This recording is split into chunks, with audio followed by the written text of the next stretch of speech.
So I saw Gene Kelly, Yeah. right? High school. How do I be that? How do I do that? I want to impact people in some way. ADD, all over the place, not a conventional learner, coming full through. How do I connect with kids like me? Because kids are more ADD now than they were. They have a 7-second attention span. They're like me, like I was. So I have been seeking for the last decade and a half. I've been seeking a way to connect with kids like me who learn differently and through creative ways and means. This is where it all came from, was, well, how do I attach fun and make it participatory, like you're saying, experiential. That's how I learn, and that's how a lot of kids now, and now we have technology to then do that.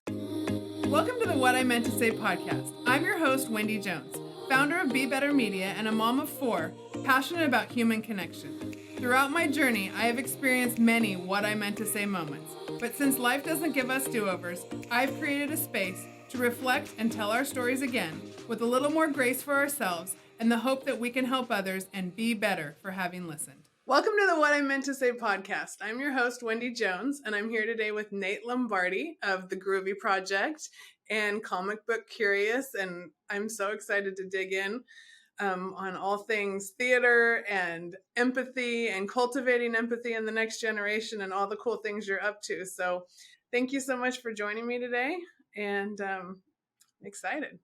Thanks for having me. Yeah.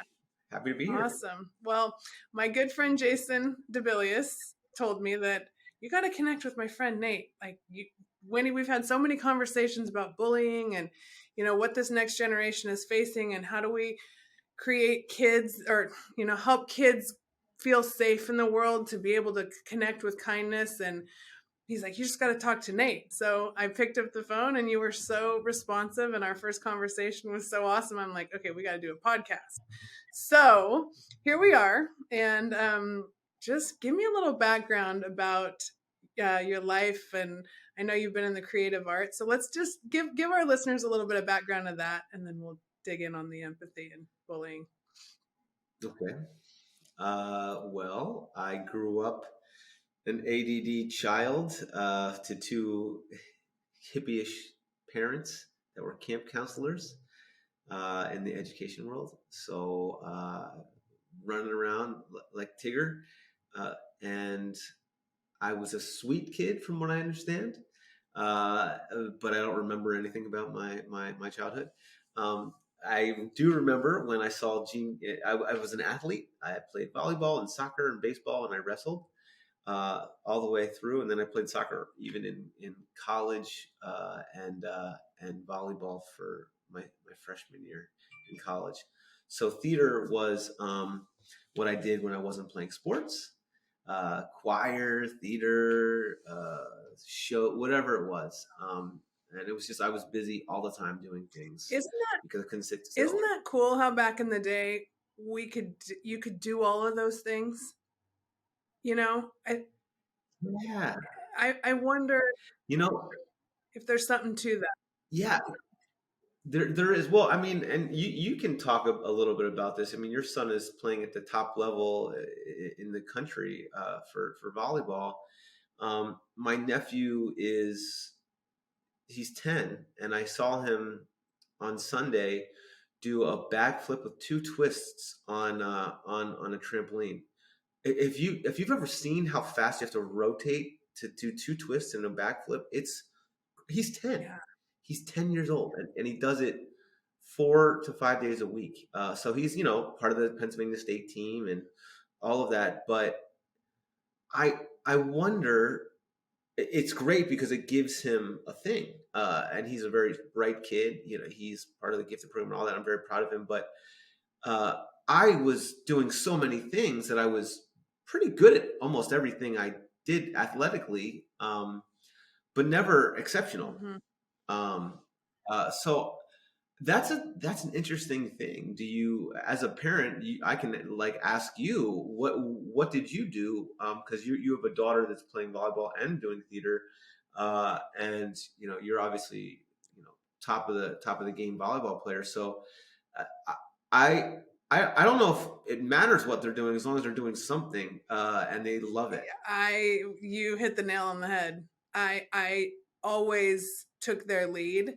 You, as a parent, you definitely, you gravitate to the things that you know, because life is busy, and you're like, oh, when I was a kid, I was on swim team, so you go back to the swim club and figure out, those types of things. But once they start to show what they're into, like, as parents, I think that's one of the greatest things we can do for them, is to let them show us rather than us telling them what they have to do. However, I totally agree with you. You will be doing something, and you will be busy, because that is, the virtual world is there, and at their fingertips all the time. But it's so important for us to be out moving our bodies and connecting on a human level. And I think teams do that, theater groups do that, all of those things that, they have to find something that lights them up.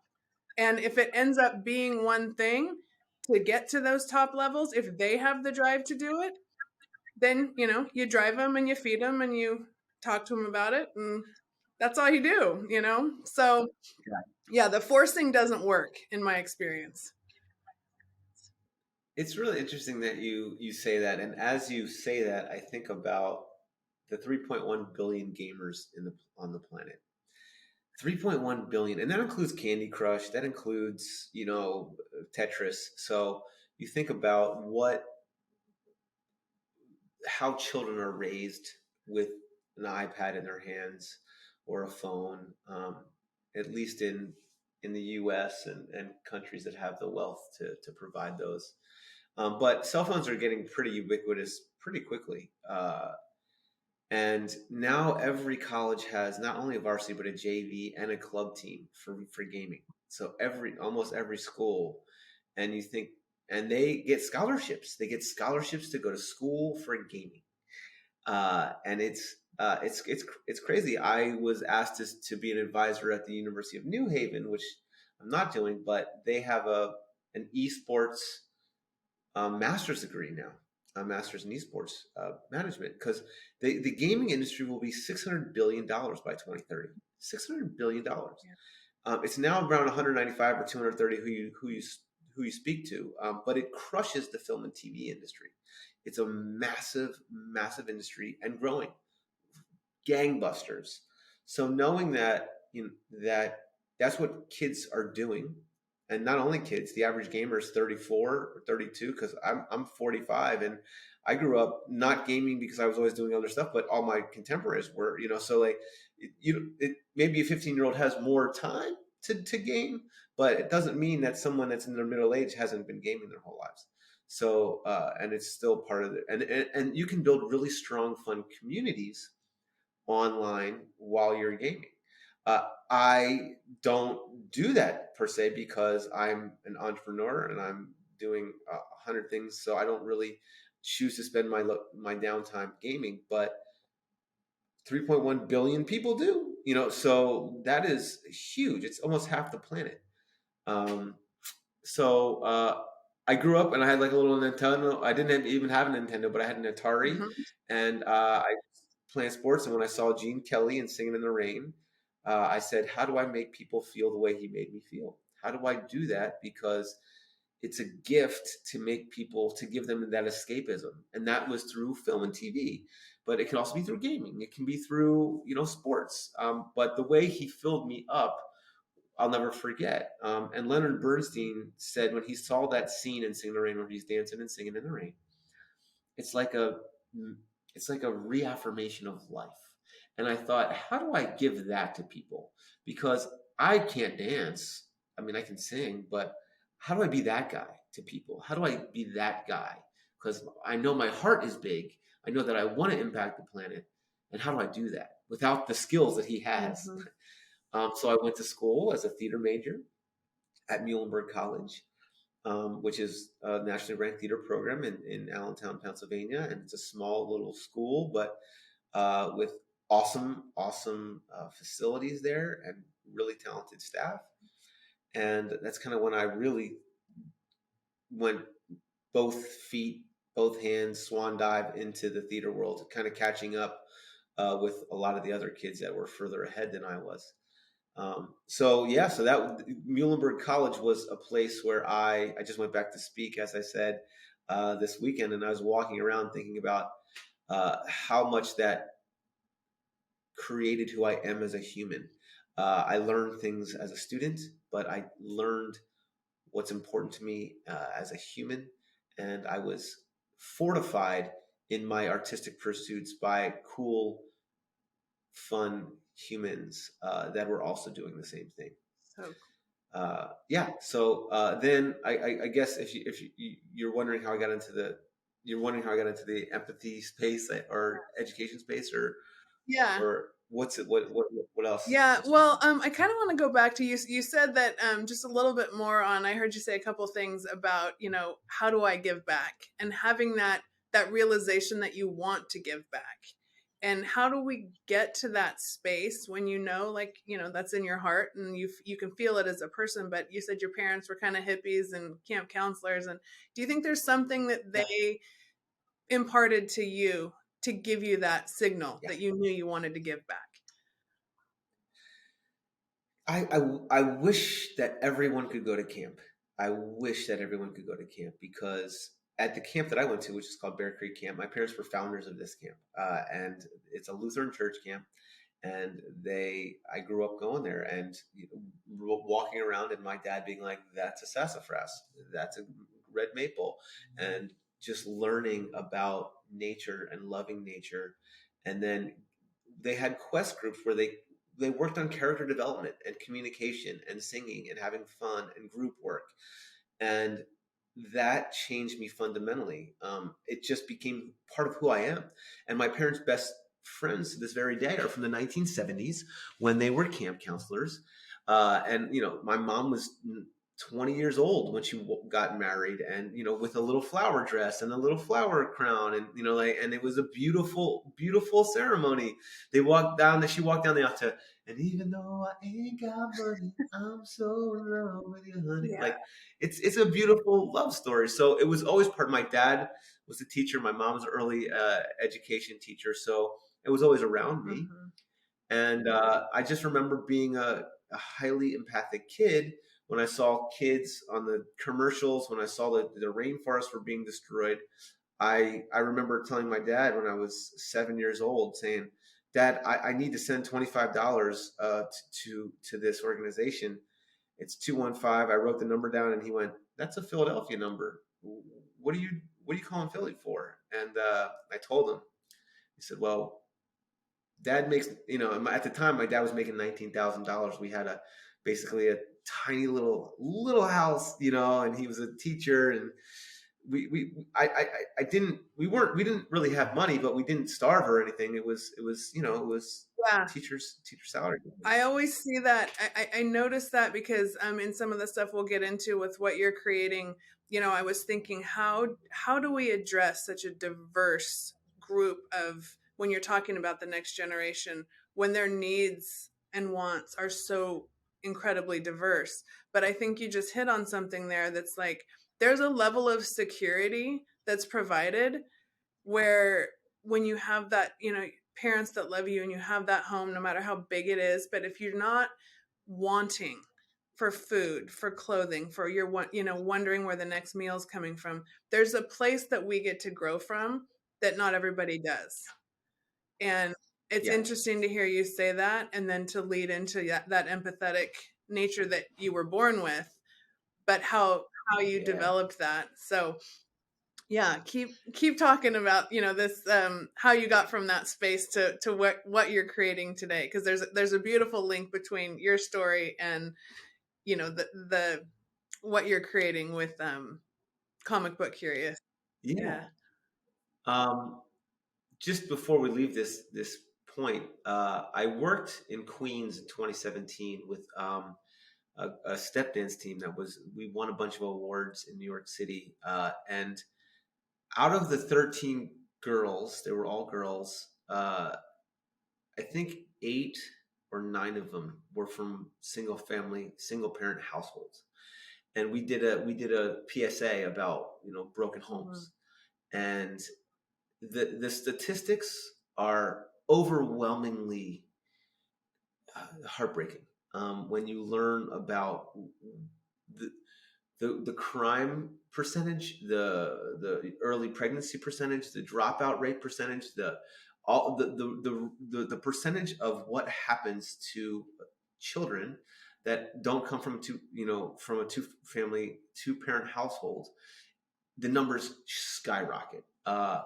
And there's this great movie called Happy. It's a documentary that I've watched when I needed it desperately.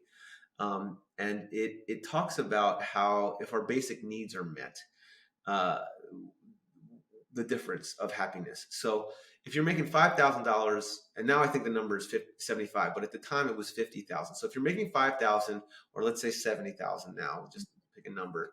If you're making if you're making that amount of money where you're secure enough to know where your food's coming from, to know that you can get around and all that, when you hit that security, the difference in happiness between someone that's making 5,000 and 50,000 or 70,000 is dramatic, right? Because where they're in their life. The difference between somebody that's worth $70,000 and $700 million is very small.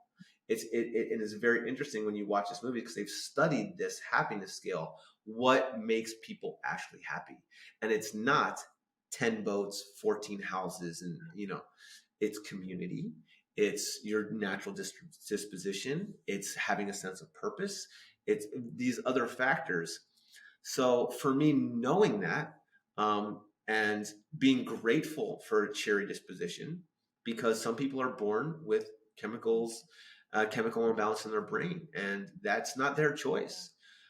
Depression, anxiety is real. It can come on, but it can be biological. So to acknowledge that and to be grateful for what you have. So I guess I just needed to touch No, on that because that's that's something that I think a lot about. yeah, no, that's really good, and I will go watch Happy, and that is Yeah, I it resonates with everything that I've experienced in life, so it makes a lot of sense. yeah, yeah, yeah. It's I should watch it again too. It's been years.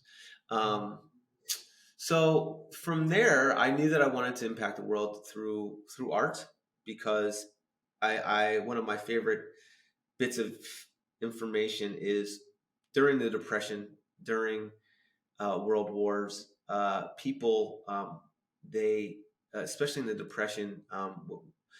Fred Astaire was a big star at the time in the 30s, starting in like 35, and then all the way to the 50s. And people that were in the Depression, which started in 1929, and the 30s was Depression, and then war, and then we became the superpower, right? People would rather go watch a Fred Astaire movie with their pennies than they would eat. They would rather have their soul nourished than their body. And I thought that was so powerful.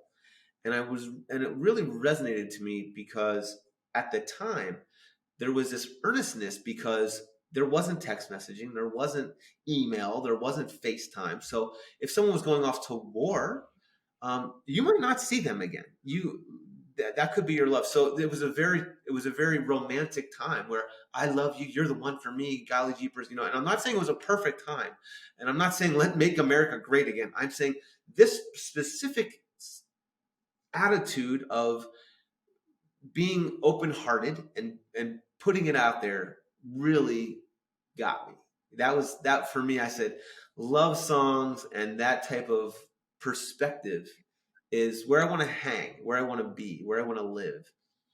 I saw Gene Kelly, then I learned about Frank Sinatra, then I learned about Tony Bennett, then I went, wait, who's Johnny Hartman? Who's Ella Fitzgerald? Who's Joe Williams? I started getting to the music of the jazz people that I admired. And then after that, I moved to New York City. I did a children's story. I got my equity card. I did some TV shows, and I very quickly realized that I wanted to make music with combining my two great loves, which were the jazz standards from the past and actually R&B and hip hop. So a kid from the suburbs, that resonated. That it was the '90s, and this was the thing. So I remember very clearly. I was walking after spending the night at Midsummer Night's Swing. I went to which is in Lincoln Center. They have jazz lessons and a big band playing. And I remember them playing, they were playing Sing, Sing, Sing, which is, for those of you who don't know, bum, bum, bum, bum, bum, bum, bum, bum, bum, you know, and I remember it started with and I thought, that's a that's a beat, you know, for someone that loved hip hop, that tap dance, and I was walking home on Fifth Avenue, in East Harlem at the time, and there were no white people living in East Harlem at the time, and I had a goatee and I wore a kufi, so people thought I was, you know, Mhm. Latino at the time, because I kind of have this where are you Yeah. from thing about me. But I was walking home and I remember going, gung, gung, gung, gung, gung.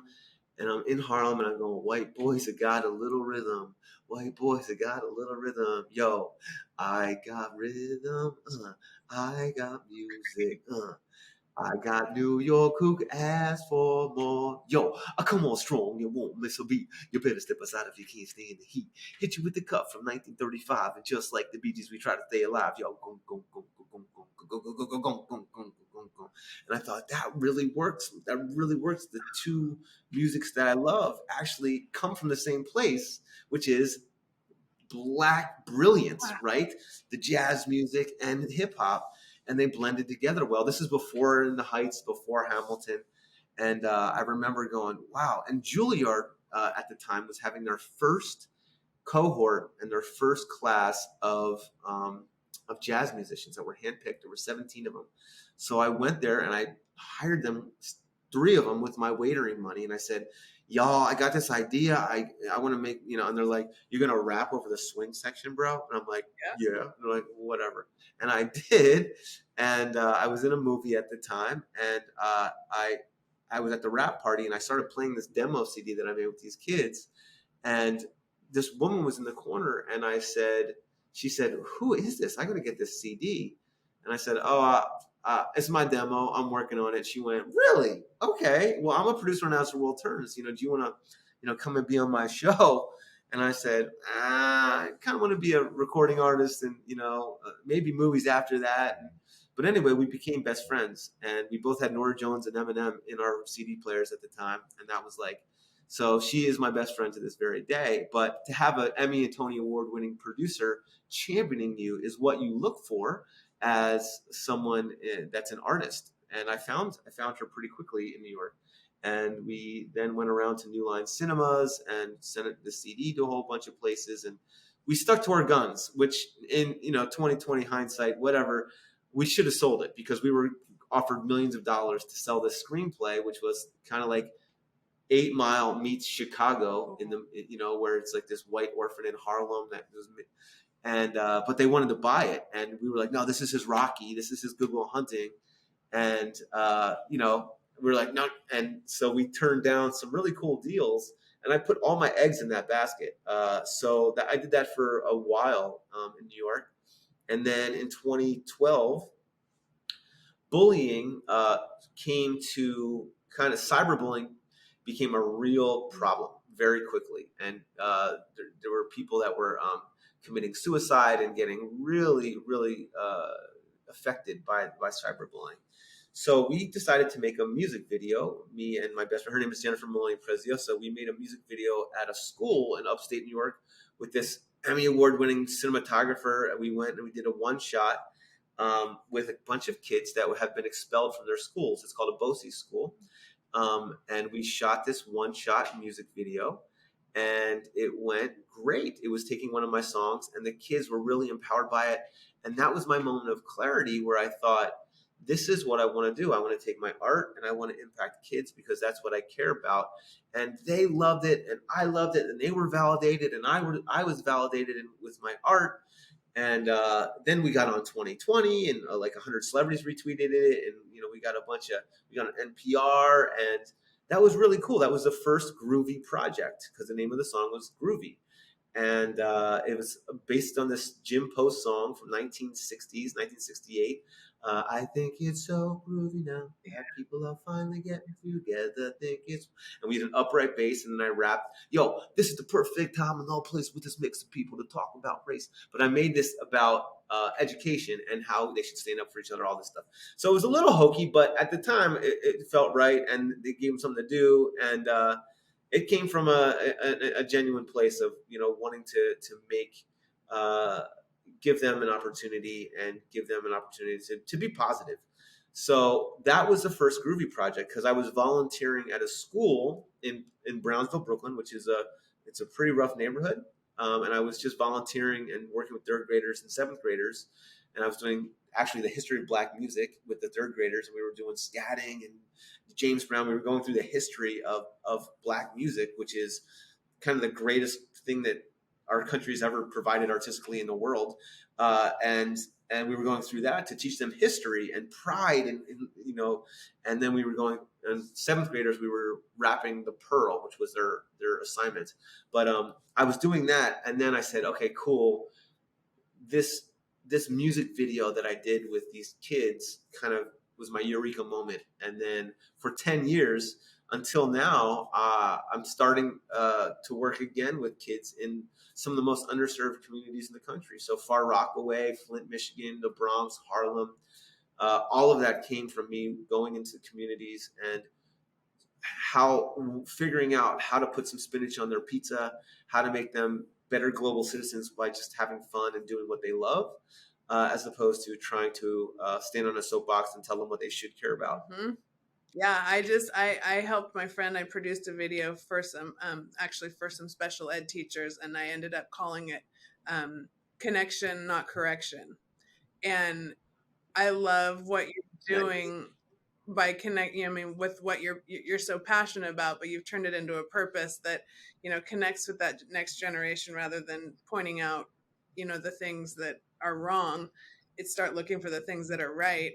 And I love music because it really does help you connect with what you're feeling.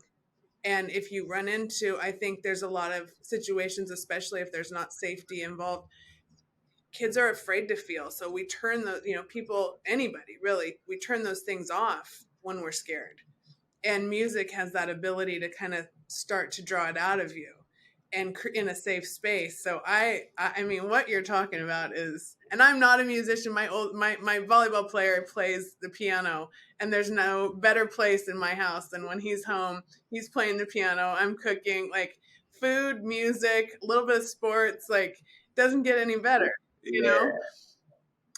Oh yeah. And then I used to use Hamilton. The one Kate who said it to Hofstra is she was a Hamilton fanatic. I mean, every word, right? All the kids all over the country, but like she knew every word.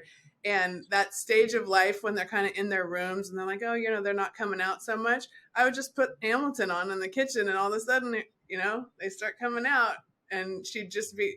It's amazing what it draws out. So I love what you're talking about. Yeah. I mean, I don't know where I got this information, but what music that we listen to in our adolescence ends up being our favorite music for the rest of our lives, because we're just trying to figure out our identity at that time when you're a teenager or preteen. And if these songs are able to speak to your soul and speak to your feelings, whether it's angst, whether it's heartbreak, whatever it is, and if it's something like what Lynn created with just genius, it's so powerful, right? And that is when you're dealing with children and you're dealing with teenagers, like you said, and especially underserved children that are underserved not only with their food, with what's happening in school, with what's happening maybe in their home lives. There's so many things that might make a child or a teenager shut down because it's easier not to try. It's easier than to get your heart broken. It's so you just so let's just no, I'm good. I don't want it. And so when I work with students, the beginning is one, show I'm not going to take disrespect. That's first of all, that's what I have to deal with.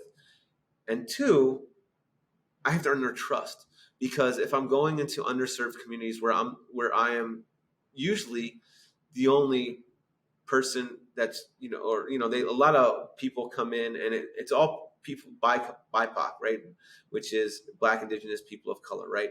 That's the communities that I work in. 99% of the kids that I work with are some type of Black, brown, or whatever. Yeah. And for me, being a white guy coming in there, there's a lot that goes along with that. How do I acknowledge it, address it, say, these are the differences. I'm here to listen. I'm here to share. I'm here to lead with my heart. And that your heart is something that is, for me, hopefully transcends all race in all situations. So to lead with the empathy and go, I don't understand what you're going through. Please tell me, share it, write it down. Let's make a song about it.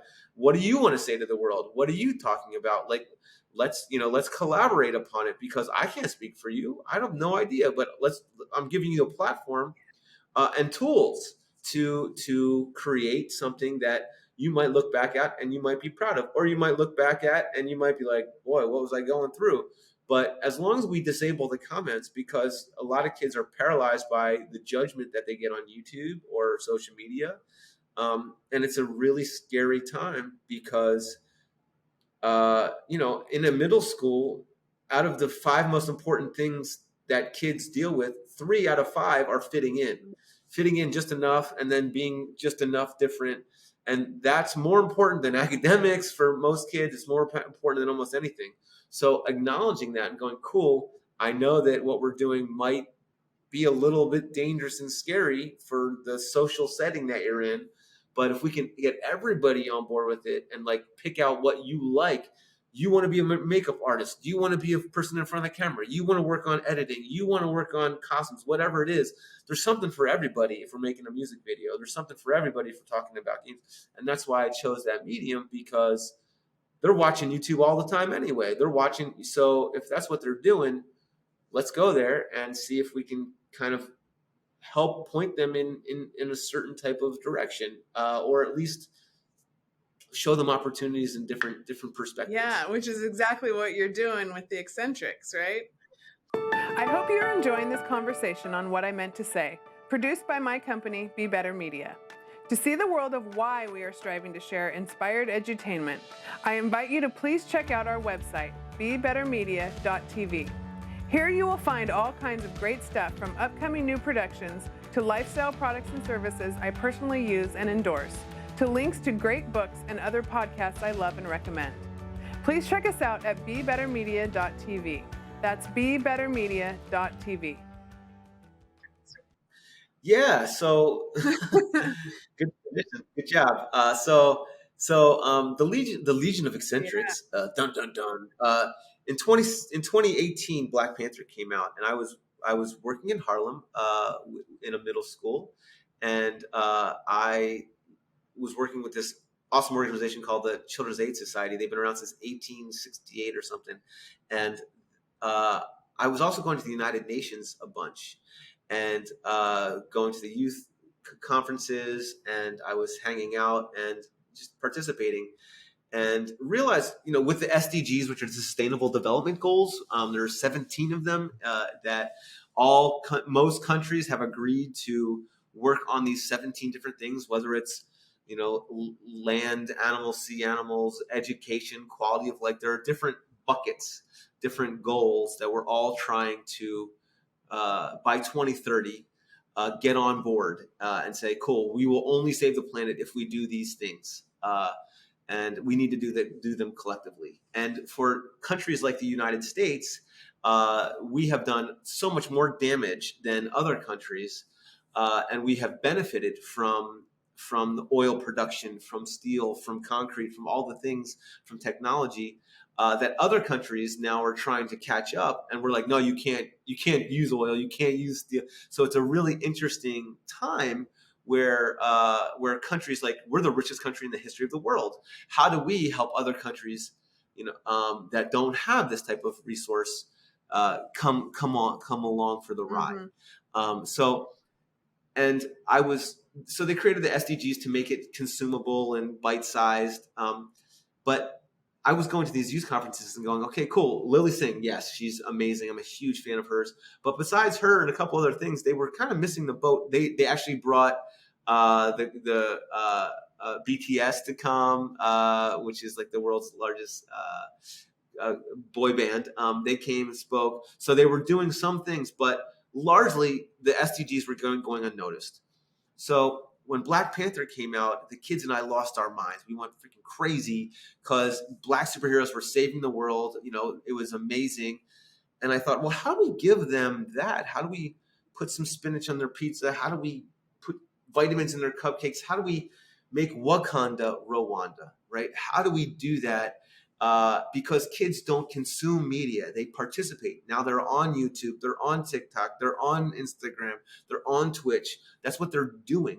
They're not just sitting and watching things and switching channels. That's not how it works. So knowing that it's a participatory entertainment now for kids, how do we create X-Men? How do we create the Avengers? How do we create the Justice League in a non-appropriated way that is participatory? And that's where the Legion of Eccentrics came from, is in every stage of production, we have, whether it's comics, TV show, video game, reality shows, we're going to have professionals collaborating, getting curated, working with non-professionals, so they actually have stake in the universe and they actually have say in the universe. So instead of us, calling someone from Nigeria going, I know someone from Nigeria, tell me what it's like. Well, that's a hard thing to say because there's 220 million Nigerians and there's like 100 different tribes in Nigeria and there's a lot of nuance to it.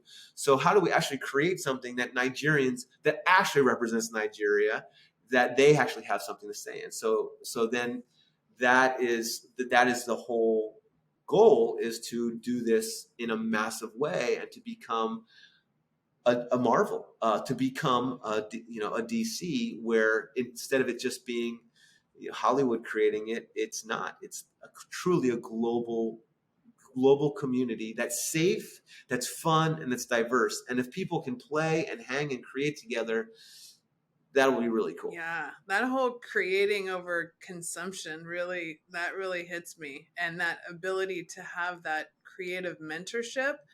Because just like anything that you might have a little interest in something, if you don't have someone that can kind of give you the little push, the little bit of information, the little leg up, you can get frustrated really quick. And depending on, so having the interest, but then knowing the right people and to be able to connect, that is just such a cool thing, because that universe just feels so big. Yeah, and only now is it possible with the confluence of technology, with what's happening in social superherodom and what's happening with social media. Right now is the time. This wouldn't have been possible 10 years ago, right? So now we can reach out and go, well, what do y'all think? We have, and blockchain has a ways to go and cryptocurrency has a way to go, but in the future, we'll be wearing our devices in every way, whether they'll be in our body or on our body. This is the future. Technology is happening at a rapid pace. Knowing that, so that's why we're starting with cell phones, and creating an augmented reality game, a mobile game, as opposed to a game that's a console, because we want a kid in India that's in a very poor part to be able to play the same game as a kid in Bel Air, and have that same type of experience. So that for me is really cool. And Gen Z, you can speak to this. They care about this planet. We messed it up pretty bad, not just us, but our parents. So Gen Z knows it, that it is urgent. We have to save the planet. So if we're able to give them a place to take control, and knowing that it's their world, not ours, we're going to be long gone by the time, if we're able to create that space, then they'll take care of it. Yeah. And the little bits that I've seen that you shared with me, what I loved about that little video that you shared with me was how you're really drawing out that authentic nature of people. And can you tell our listeners a little bit about, just the different characteristics, the different types of people? Because we're all so much more than just one thing, right? Like, that's the thing I Yeah, don't love about how we're talking to people sometimes, is like we're telling them they're one thing when we're all really just such an amazing composite of so many different experiences. And yeah, but can you tell people how you're bringing out that authenticity through the Legion of Eccentrics?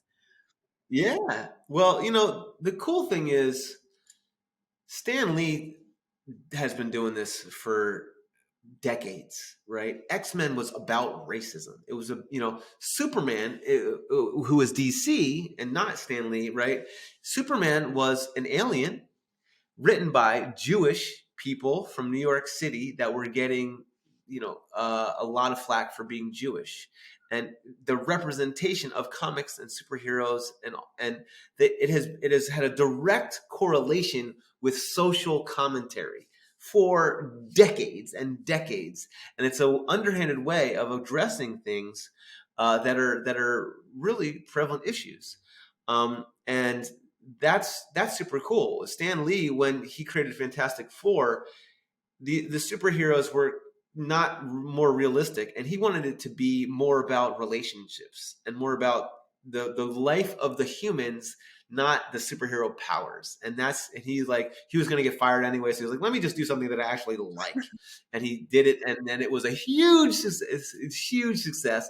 And that's why Spider-Man is by far the most popular superhero in the world, because he's a 14-year-old kid from Queens that people can relate to. He's a dorky kid that puts on, he says, doesn't say the right things. He wants to please and that's why he is the coolest superhero. And well, I mean, it's all perspective, but it's why he's the biggest superhero.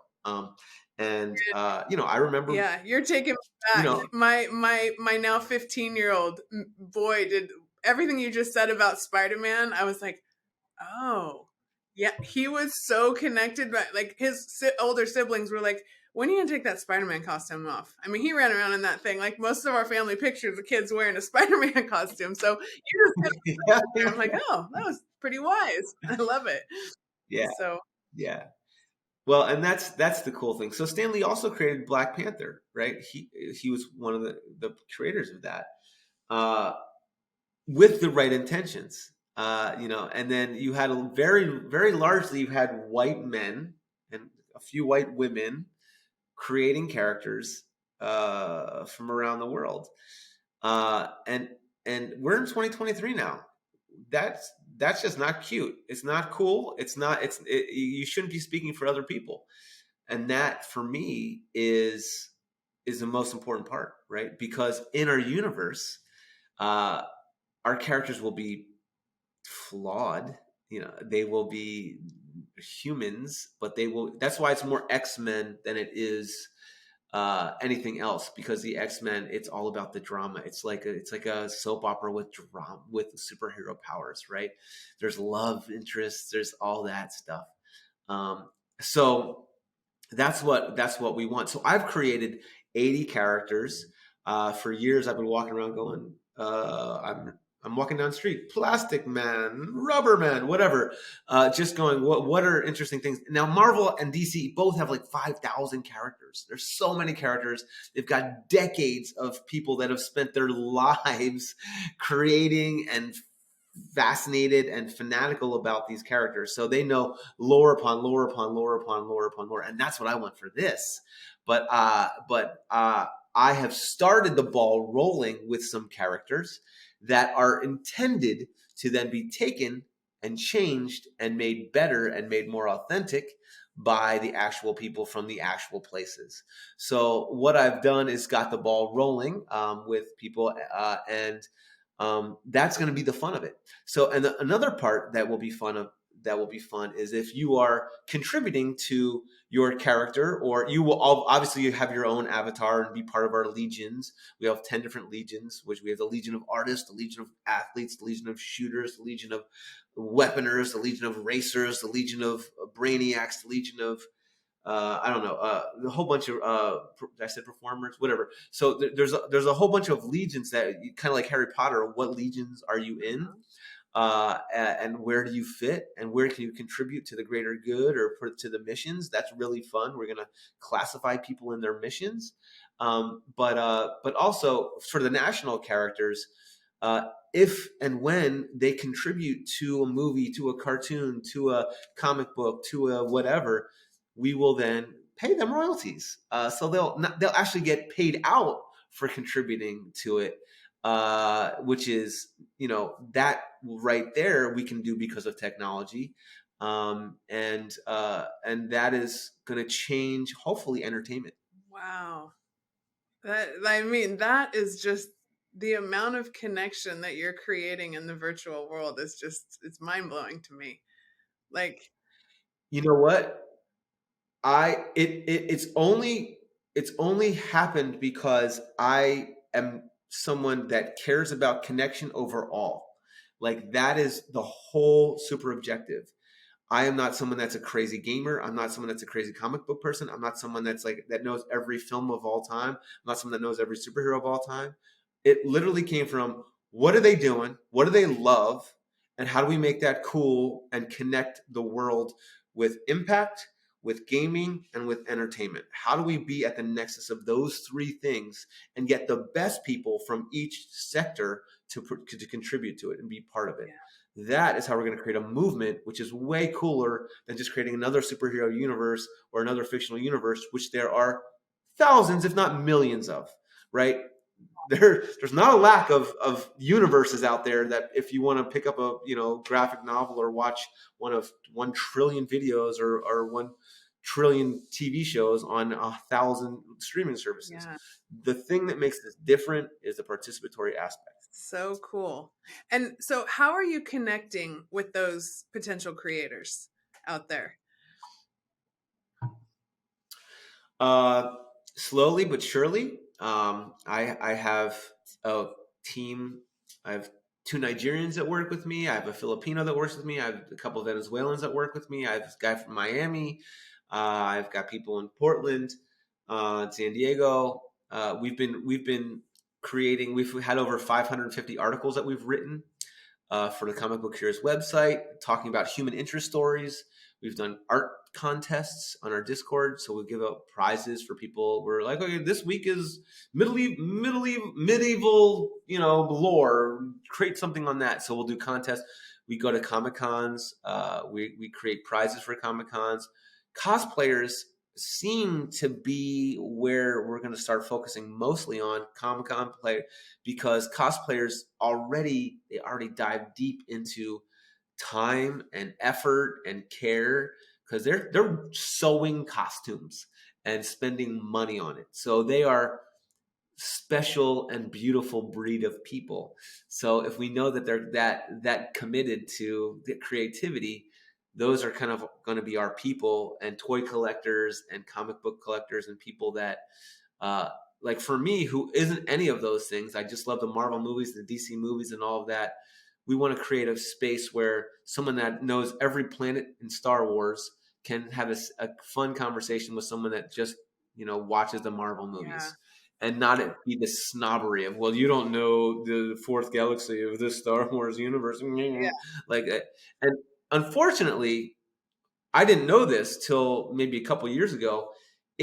There's a lot of white male toxicity in the nerd community. Like, I want my Star Wars back, or, oh, I want my X-Men back, or I want and the closed mindedness of that is not welcome in what I'm building. And when I say I mean we as Comic Book Curious Network and the Legion of Eccentrics, because it's all collaborative. that is so, so cool. Um, Everything you're hitting on as you talk about all these different, Star Wars to Harry Potter to all the things you mentioned, like that concept of imagination and how to draw that out in a child. I'm just, it takes me back to where we started, but like, what are some of the best ways you would say, like, as you're with young kids now and the way the world is today, like, how do we start to draw that imagination out in them? you know, I don't know that. I think that it's the imagination is there. The fun, the sense of play is there. That it's a matter of, okay, cool. For example, on Sunday, I with my niece and nephew, I went, they wanted to spend time on their iPads. I let them spend like 15, 20 minutes on their iPads playing or watching whatever they chose. And then, okay, we went on the trampoline and we tramped. And then we went and we played Super Smash Brothers. So it was me trying to connect with them where they are. And then, okay, cool. Now I know what they're into. It's not their job to connect with me. It's my job to connect with them. Uh, so, uh, and it's a completely different world, and it will be a completely different world in 10 years, Yeah. right? So when my niece, who's 6, turns 16, who knows what jobs, who knows what technology is going to be happening at the time. So to be obsessed about the next thing and how to find connection is my obsession. Is okay, cool. Now, how do we get a girl from Macungie, Pennsylvania, who's 6, to connect with a Chinese or a Nigerian or a Brazilian, or like how? Where are the common threads that they can all pull from and create together and go, wow, I, I didn't even know that they were going through that. I had no idea. And then empathy just happens because you start playing and caring about people in an online community. And the reason that we want to have it outside with augmented reality and have them walking around on their mobile phones is so they're not just sedentary sitting in front of a TV. So they're out doing things, learning stuff, and we can build things in real life.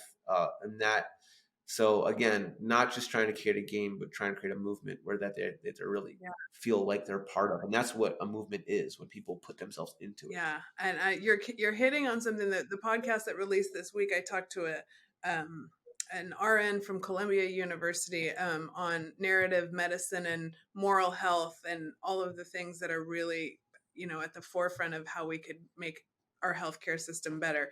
And Yeah. we had this discussion too because the next generation always gets into these conversations no matter what I'm talking about. And she said, yeah, it's incumbent upon us to work with them. It's not, Yeah. to sit and be the generation that says, oh, I wish it was like, or I wish, why, here's a book, like take away your iPad.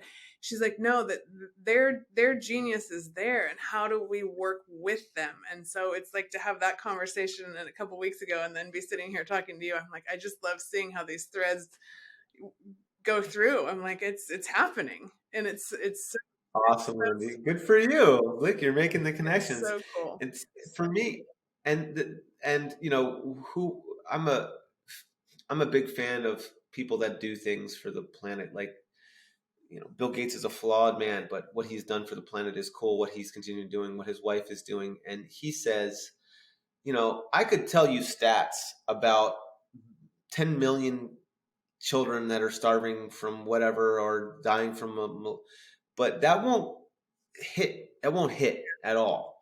But I can tell you about one child from one place and tell what they've gone through, and that will hit. Narratives, and if you listen to this guy named Yuval Harari, he wrote this book called Sapiens, and then he wrote 21st Century, Lessons of the 21st Century, and Homo Deus. It's a three book series, it's an amazing series. They talk about storytelling is what makes humans different, what drives us, and the culture around all of that. So for me, we can have really important conversations through narratives, and not be kind of a heavy-handed lesson, but it just be a place that they're creating. And through narratives, X-Men's been doing it, Avengers have been doing it. We can talk about a lot of things, or not even talk about them, just expose and kind of uncover a lot of things through this world in a very specific way in different countries and different settings, just by having them participate in what matters in their lives. Yeah. Yeah. I always say, like, everybody's got a messenger, right? I mean, it doesn't matter. People can get out there and they'll say, oh, it's already been done. Or but the thing is that your message is going to hit with someone that it belongs, where it's meant to be. And so Yeah, I love that. And that's why I love storytelling too. Cause it's yeah, that one story that sticks with you. I can't keep statistics in my head. I wrote down some of the things that you said, cause those were some good numbers, but I can keep a story forever, but I can't keep statistics. Yeah. Well, that's what hits home. And so there's this guy named Joseph Campbell, Oh and my God. he Yeah. you I was know going to Joseph say it's a Campbell? Yeah. hero's journey. I was like, you're giving them their own hero's journey. So yeah, keep going. Yeah, exactly. So that's right. And then, there's this guy named Blake Snyder who took his stuff and put it into this kind of template for movies. Yeah. So that's kind of what we'll be doing is giving them the templates to work with to tell their own, hero's journey. And that's Yeah. cool. And to do it with pros is even cooler. Yep. And it's that, yeah, it's that experiential learning. It's not, It dig is. into the whole the educational system, and it's like, gosh, when you give them an experience, that's when it sticks. You get their emotion. So look at you bringing it back right at the end. So this is how it happened. So I saw Gene Yeah. Kelly, right? High school. How do I be that? How do I do that? I want to impact people in some way. ADD all over the place, not a conventional learner, coming full through. How do I connect with kids like me? Because kids are more ADD now than they were. They have a 7-second attention span. They're like me, like I was. So I have been seeking for the last decade and a half. I've been seeking a way to connect with kids like me who learn differently and through creative ways and means. This is where it all came from, was, well, how do I attach fun and make it participatory, like you're saying, experiential. That's how I learn, and that's how a lot of kids now, and now we have technology to then do that. So now, watch out, Gene Kelly, because I'm going to be impacting people by not them watching me, but by them being part of something, by them contributing, by them, that hopefully will be even more impactful. Yeah. So amazing. I love it. You are crushing it. And I'm so excited that we got to connect on all this stuff, because this is going to be a fun one to put out there. There's one question that I ask everybody that comes on my podcast, and it is a little glimpse into hindsight. But what is one piece of advice that you would give to your younger self? I would. So I listen to about 50 to 100 books a year, and some themes that are very consistent among them, among top performers, are the 80-20 principle, which is, right, 80% of production comes from 20% of the work, and vice versa, right? So where can I be most effective? Where is the actual good stuff coming from? Where's my zone of genius? I am in New York City with some of the most talented people on earth, and I what makes me special is my heart.